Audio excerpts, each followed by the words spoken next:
I'm going to show you a question right now, and you expected to think about a way to attempt it in the next few seconds.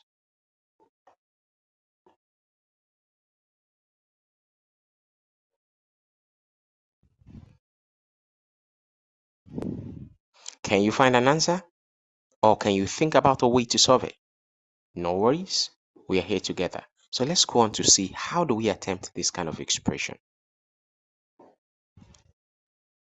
So this kind of expression is called quadratic expression, and we are going to be using the completing the squared method to do it. And how do we do it? We need to follow some kind of instruction. So let's look at the instruction to follow. The first one is we're going to be rewriting it in the form of expression using completing the squared method. We would have to look at something that we call the constant k. It's going to be something that will decide if a quadratic expression is a perfect square or not. But the question we'll be doing here would be a perfect square thing, so we would be finding the value of k. So how do we do it? Let's look at example 1. We have a kind of question here where k is to be looked for, just like I mentioned. And how do we get k? To get k equals b over 2 multiplied by the square root of a, all of a raised to the power of 2. It's important that you master this. It's going to make your work really, really easy. There are other ways to go around it, but this is very straightforward way to do it. Now that we have k equals to this, so what is a and what is b?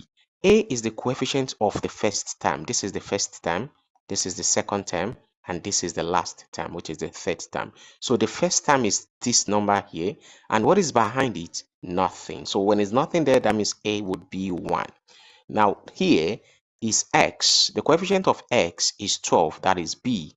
B is 12. And mind you, if the sign were to be negative, I'm going to have to write negative 12. It's important. And substituting these two into this here, we can do k equals b in this case is 12 over 2 multiplied by the square root of a. Now a is 1. Now everything squared.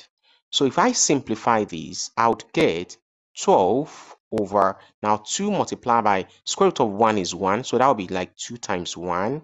Then everything to the power of 2, remember. So now we go on again, simplifying. We do 12 over 2 multiplied by 1 is 2. And everything is still raised to the power of 2. Now I could just do 12 divided by 2 is 6 to the power of 2. And final answer would be 36. So that means, therefore, k is 36. Now I'm going to have to add k to this expression and see how it's going to look. So the expression becomes x squared plus 12x plus 36.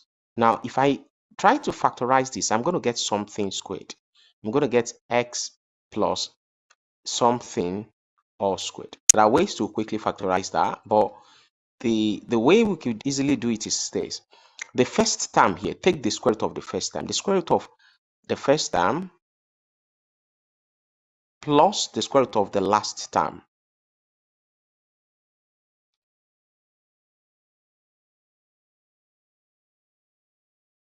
So here, the square root of x squared is x plus the square root of 36 is 6. So that means this would give me, if I expand this, you can check it. Just pause the video and try it.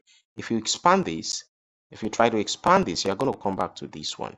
So this would be able to check that k would be 36.